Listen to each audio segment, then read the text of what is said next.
కాలం ఎప్పుడూ ఒకరికే అనుకూలంగా ఉండదని బీజేపీకి తెలిసొచ్చింది. ఎందుకంటే 2014 నుంచి ఓట్లు కొల్లగొట్టడానికి కమలం పార్టీ ఒకే ఫార్మాట్ను ఫాలో అవుతున్నది. దేశంలో ఎక్కడ ఎన్నికలు జరిగినా సరిగ్గా ఎలక్షన్లకు ముందు ఏదో ఒక అంశాన్ని రగిలిస్తున్నది. ఆ అంశాన్ని అనుకూలంగా మలుచుకొని పెద్ద ఎత్తున ప్రచారం చేసుకుంటుంది. తద్వారా చివరకు ప్రజల ఓట్లు దండుకుంటుంది. కానీ ఈసారి రెండు రాష్ట్రాల ఎన్నికల సమయంలో అనూహ్యంగా బీజేపీ వ్యూహం బెడిసికొట్టిందని విశ్లేషకులు చెప్తున్నారు.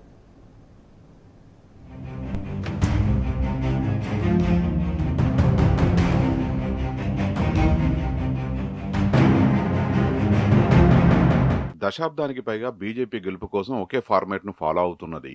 దేశంలో ఎక్కడ ఏ ఎన్నికలు జరిగినా ఏదో ఒక అంశాన్ని ముందరేసుకోవడం, అనుకూలంగా పెద్ద ఎత్తున ప్రచారం చేసుకోవడం, తద్వారా ఓట్లు దండుకోవడం. ఇది కమలం పార్టీకి రివాజుగా మారిపోయింది.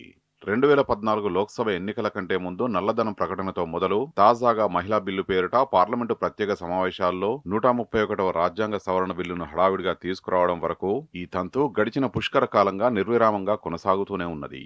కానీ ఈసారి 5 రాష్ట్రాల ఎన్నికల్లో లబ్ధి పొందడానికి మహిళా బిల్లు నాటకమాడిన బీజేపీ సర్కారు వ్యూహం బెడిసికొట్టింది.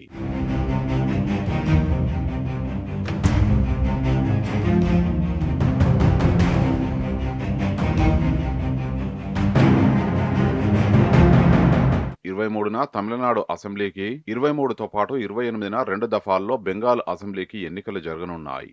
ఈ రెండు పెద్ద రాష్ట్రాల్లో ముఖ్యంగా బెంగాల్లో పట్టును సాధించడానికి బీజేపీ గత కొంతకాలంగా తీవ్రంగా ప్రయత్నిస్తుంది. మహిళా ఓటర్లను తమ వైపు తిప్పుకోవడానికి ఉచిత హామీలను కురిపించింది. ఎన్నికల్లో గట్టి పోటీ ఉండడంతో ఇంకా ఏదో చేయాలని బీజేపీ అధినాయకత్వం భావించింది. దీంతో ఎప్పుడో పార్లమెంటు ఆమోదం పొందిన మహిళా రిజర్వేషన్ల అంశాన్ని మళ్లీ తెరమీదికి తీసుకొచ్చినట్లు రాజకీయ విశ్లేషకులు అభిప్రాయపడుతున్నారు. అందుకే పోలింగ్కు సరిగ్గా 5-6 రోజుల ముందు మహిళా రిజర్వేషన్ల బిల్లుపై లోక్సభలో చర్చ పెట్టి మహిళా ఓటర్ల మద్దతును కూడగట్టాలని బీజేపీ ఎత్తుగడ వేసినట్లు చెబుతున్నారు. ఒకవేళ విపక్షం ఈ బిల్లును వ్యతిరేకిస్తే ఆ పార్టీపై మహిళా వ్యతిరేక పార్టీగా ముద్రవేసి ఎన్నికల్లో అతివాల సానుభూతిని గెలుచుకోవచ్చని బీజేపీ భావించిందని విశ్లేషకులు చెబుతున్నారు.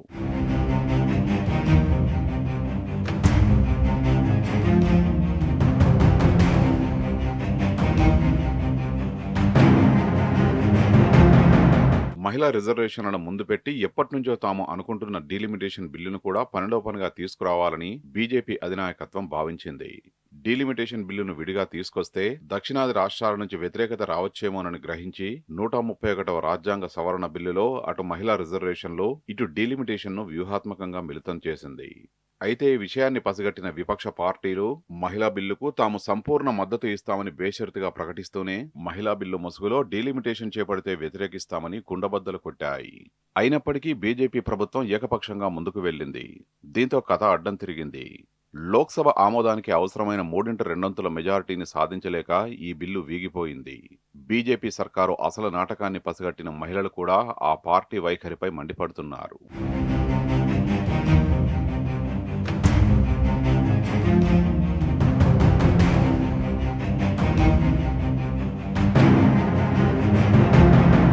ఇప్పుడే కాదు, 2014లో జరిగిన సార్వత్రిక ఎన్నికలు, 2019, 2023 లోక్సభ ఎన్నికలకు ముందు కూడా బీజేపీ సేమ్ ప్లాన్ అమలు చేసింది. 2014 ఎన్నికల కంటే ముందు విదేశీ బ్యాంకుల్లో మూలుగుతున్న నల్లధనాన్ని బయటకు తీసుకొచ్చి ఒక్కొక్కరి బ్యాంకు ఖాతాల్లో 15 లక్షలు జమ చేస్తామంటూ ప్రధాని మోదీ ఊదరగొట్టారు. ఆ మాటలను విశ్వసించిన ప్రజలు బీజేపీకి అధికారాన్ని కట్టబెట్టారు. అయితే నల్లధనం హామీ నీటిమూటలయ్యింది.